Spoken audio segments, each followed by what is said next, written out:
بسم اللہ الرحمن الرحیم، السلام علیکم ورحمۃ اللہ۔ دنیا کو اس وقت انڈیا تیسری جنگ کی طرف دھکیل رہا ہے، اور دنیا کے اندر جو اس وقت صف بندی نظر آ رہی ہے، دنیا کے اندر جو اس وقت ممالک ایک دوسرے کے ساتھ کھڑے ہیں، مل چکے ہیں، اس سے صاف نظر آ رہا ہے کہ معاملات اب بہت زیادہ بگڑ گئے ہیں، حالات بڑے خراب ہو گئے ہیں۔ دنیا کے اندر نئے بلاکس بن رہے ہیں اور مفادات، دشمنیاں، یہ اب اپنے اپنے مفادات کو سامنے رکھتے ہوئے دوستیاں دشمنیاں منائی جا رہی ہیں۔ اسی چیز کو مد نظر رکھتے ہوئے یہ پاکستان اور انڈیا کے درمیان جو اس وقت جنگ ہے، کلیش ہے، اس کو آپ دیکھ سکتے ہیں، اور اس کو سامنے رکھ کر یہ اندازہ کیا جا سکتا ہے، یہ اس کو سمجھا جا سکتا ہے کہ دنیا اب کس طرف جا رہی ہے، یعنی تیسری جنگ کی طرف اب دنیا کو انڈیا کی جانب سے دھکیلا جا رہا ہے۔ دیکھیں، تین ممالک ایک سائڈ پر ہیں، تین طاقتیں ایک سائڈ پر ہیں، وہیں سے سارا سلسلہ شروع ہونا ہے اور ادھر سے یہ سارا معاملہ شروع ہونا ہے۔ جب سے یہ پاکستان انڈیا کے درمیان ایک کلیش کی سچویشن بنی اور پاکستان کے اوپر حملہ کیا گیا، بھارت نے پاکستان کے اوپر حملہ کیا، سب سے پہلے تو دیکھیں اس خطے کے اندر، اس علاقے کے اندر بھارت اور پاکستان آمنے سامنے ہے، تو جو سب سے بڑی طاقت ہے، سب سے بڑی پاور ہے، وہ ہے چین۔ وہ تو پاکستان کے ساتھ کھڑا ہو گیا۔ اب انڈیا کے ساتھ کون ہے؟ انڈیا کے ساتھ اس وقت اسرائیل اور امریکہ، یہ تین ممالک، یہ جو سب کچھ کیا جا رہا ہے۔ آپ ایک بات یہ لازمی آپ نے ذہن میں رکھنی ہے کہ یہ انڈیا جو کچھ کر رہا ہے، یہ امریکہ اور اسرائیل کے بغیر نہیں کر سکتا۔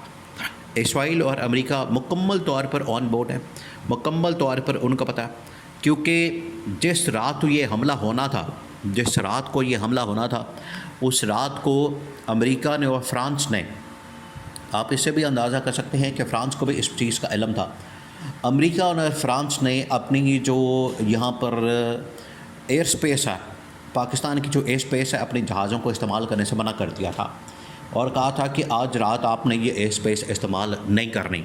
اس کا مطلب ہے کہ ان کو اس چیز کا نالج تھا، ان کو اس بات کا پتہ تھا کہ پاکستان کی ایئر سپیس اس وقت خطرے میں جا رہی ہے اور آج رات کو حملہ ہوگا اور یہ انڈیا کی جانب سے میزائل مارے جائیں گے، انڈیا کی جانب سے میزائل داغے جائیں گے، جس کی وجہ سے یہ انہوں نے اسپیس بند کرنے کا، اس اسپیس کو استعمال کرنے کا پاکستان کی وہ کہہ دیا تھا کہ اس کو نہ استعمال کریں۔ اس سے واضح ہو جاتا ہے کہ امریکہ کو اس بات کا علم تھا، ان کو پتہ تھا کہ حملہ ہونے جا رہا ہے، فرانس کو پتہ تھا، اور اسرائیل تو خیر اس کے اندر براہ راست ملوث ہے، کیونکہ یہ جتنے طیارے، سامان، جنگی سارا ساز و سامان جو استعمال ہو رہا ہے، وہ یا تو اسرائیل کا تیار ہو رہا ہے، استعمال ہو رہا ہے، یا پھر جو فرانس کے طیارے ہیں وہ استعمال ہو رہے ہیں۔ امریکہ تو خیر اس میں بعد میں آئے گا، امریکہ تو اب لچ تلے گا کہ آپ کے فرانس کے طیارے بھی تباہ ہو گئے اور پھر اس کے بعد اسرائیل کے طیارے بھی تباہ ہو گئے، اسرائیل کے ڈرون بھی مارے گئے، تو اب آپ ہمارا سامان لیں، ہمیں پیسے دیں، ہمیں کوئی مال لگائیں، ہمیں پیسے دیں، ہم آپ کو ایک نئے طیارے جو ہیں فراہم کرتے ہیں۔ تو اب امریکہ ایک اپنا لچ تلے گا، یہ ایک سیپریٹ ایشو ہے۔ لیکن جہاں تک بات ہے اتحاد کی، تو اس وقت انڈیا، اسرائیل اور امریکہ کا ایک مکمل طور پر اتحاد بن چکا ہے۔ دوسری جانب پاکستان، چین اور ترکی اس وقت مکمل طور پر ایک پیج پر آ چکے ہیں۔ چین نے بھی پاکستان کی مکمل حمایت کا اعلان کیا اور ترکی کی جانب سے بھی پاکستان کی مکمل حمایت کا اعلان کیا گیا ہے۔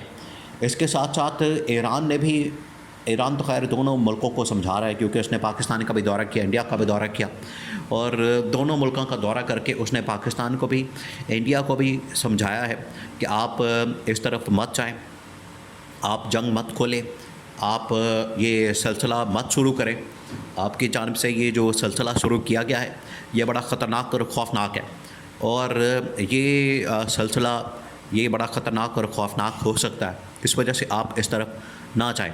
اسی طرح سے باقی ملیشیا نے اور باقی ممالک نے بھی دونوں کو سمجھایا، جاپان نے بھی، آسٹریلیا نے بھی۔ اب کچھ ممالک ہیں بالکل نیوٹرل سے نظر آ رہے ہیں، لیکن کچھ آپس میں اتحاد کر چکے ہیں، اور یہ جو اتحاد بنا ہے یہ اس بات کی نشاندہی کرتا ہے، یہ اس بات کی نشانی، یہ اس بات کی دلیل اور ثبوت ہے کہ اب دنیا کے اندر نئے طریقے سے صف بندیاں ہو رہی ہیں۔ ایک طرف چین ہے، ایک طرف روس ہے، ایک طرف پاکستان ہے، اور ایک طرف امریکہ ہے، اسرائیل ہے، انڈیا ہے۔ عرب ممالک کچھ سپورٹ جو ہے پاکستان کو کر رہے ہیں، چین کو کر رہے ہیں، کچھ امریکہ کو، انہوں نے تو خیر ہر طرف اپنا ٹانکا سیدھا کیا ہوا ہے، انہوں نے ہر طرف اپنی سیٹنگ کی ہوئی ہے۔ جہاں پر ان کو فائدہ نظر آتا ہے، مفاد نظر آتا ہے، جہاں پر ان کو اپنا انٹرسٹ نظر آتا ہے، وہ ادھر چلے جاتے ہیں. یہ تو بڑا کلیئر ہے. تو عرب ممالک اپنا مفاد دیکھ رہے ہیں، عرب ممالک کی جانب سے اپنے مفادات کو سامنے رکھتے ہوئے یہ سارا کچھ کیا جا رہا ہے. وہ بالکل اپنے مفادات کو سامنے رکھتے ہوئے یہ سارے فیصلے کر رہے ہیں. وہ بالکل بھی کمپرومائز نہیں کر رہے اپنے مفادات کے اوپر. جہاں پر ان کو فائدہ نظر آتا ہے، جہاں پر ان کا اپنا انٹرسٹ نظر آتا ہے، جہاں پر وہ اپنا انٹرسٹ کی پروٹیکشن کرتے ہیں، ادھر وہ چلے جاتے ہیں. تو اب یہ کلیئر ہو گیا ہے کہ ایک طرف 3 ممالک اور دوسری طرف 3 ممالک یہ آمنے سامنے ہے، جس کی وجہ سے اب کمیونیکیشن بھی ہو رہی ہے تو ان ممالک کے تھرو ہو رہی ہے.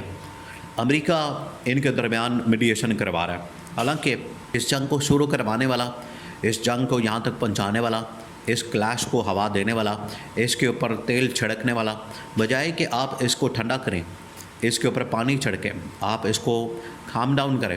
امریکہ تو اس کو ہوا دیتا ہے، اسرائیل تو اس کو ہوا دیتا ہے. اب دونوں کی جانب سے اس کو ٹھنڈا کرنے کی بات ہو رہی ہے. لیکن جہاں تک چین کی بات ہے اور جہاں تک ترکی کی بات ہے، تو پاکستان کو یہ آفر کر دی گئی ہے.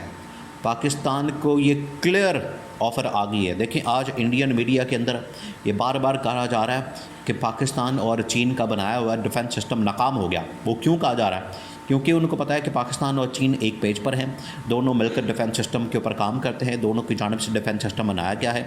اس وجہ سے یہ ڈیفنس سسٹم دونوں کا مشترکہ طور پر کام کرتا ہے. ہم نے ڈرون کے ذریعے سے، میزائلوں کے ذریعے سے ان کا جو ڈیفنس سسٹم ہے وہ ناکام کر دیا.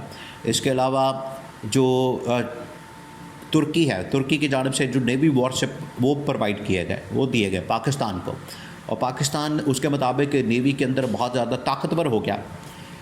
یہ ایک موقع پر نیوی کے اندر سے بھی، سمندروں کے راستے سے بھی پاکستان کے اوپر حملہ کرنے کی کوشش کی گئی، لیکن ان کی ہمت نہیں ہوئی. ان کو پتہ لگ گیا کہ آگے جو پاکستان کے پاس ترکی کا دیا ہوا نیوی کا وارشپ ہے وہ بڑا خوفناک ہے. ادھر سے اگر حملہ ہو گیا تو پھر انڈیا کا کچھ بھی نہیں بچے گا.